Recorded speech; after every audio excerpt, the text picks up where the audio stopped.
Sur le port de Beyrouth, reste plus d'1 an après l'explosion, ces immenses carcasses de béton, des silos à grains éventrés qui pouvaient contenir jusqu'à 150 000 tonnes de céréales, dont 50 000 tonnes de blé. Privé de ces infrastructures, le pays ne dispose plus que d'1 mois de réserve. Sans la présence de silos au Liban pour stocker le blé, nous importons du blé en fonction de nos besoins. Les quantités dont nous disposons suffisent pour 1 mois, car il est stocké dans des moulins. Il n'y a pas de réserve nationale aujourd'hui sans les silos. Une situation qui pourrait s'avérer dramatique, car c'est de l'Ukraine que vient la grande majorité, presque 80% des importations de blé libanaises. Déjà, les craintes d'une grave pénurie se renforcent et Beyrouth cherche des alternatives.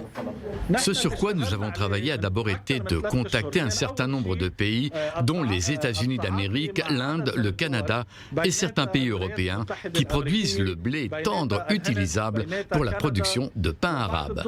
Nous ne pouvons pas acheter ni stocker de grandes quantités de pain. Il ne faut pas paniquer, ceux qui achètent 5 ou 10 sacs de pain le font au détriment de quelqu'un d'autre. Le Liban, très exposé par la guerre en Ukraine, est loin d'être le seul dans une région fortement dépendante des importations alimentaires. L'Égypte, avec une population de 103 millions d'habitants, est-elle le premier importateur de blé au monde? En 2021, 50% de ces importations venaient de Russie, 30% venaient d'Ukraine. Le Caire assure néanmoins avoir suffisamment de réserves pour les mois à venir. L'impact de la guerre sur les prix néanmoins est certain, avec des conséquences potentielles sur le programme de subventions alimentaires égyptien.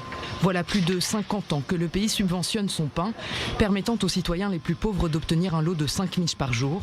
70% de la population en est bénéficiaire. L'inflation des matières premières avait déjà contraint le gouvernement à annoncer il y a 2 mois une nouvelle refonte de ce système.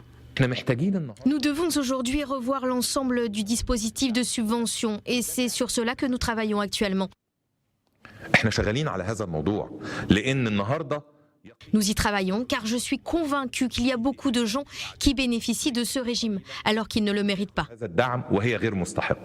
Une guerre en Europe qui pourrait aussi aggraver une situation déjà dramatique au Yémen, où des millions de personnes souffrent de la famine. Nous excluons littéralement 8 millions de personnes de l'aide alimentaire parce que nous n'avons pas le soutien dont nous avons besoin. Juste au moment où vous pensez que ça ne peut pas être pire, vous avez maintenant l'Ukraine. Et la guerre en Ukraine va vraiment créer une détérioration économique dans le monde entier. Les prix du pétrole, les prix des denrées alimentaires. La moitié des céréales du pays viennent actuellement de Russie et d'Ukraine.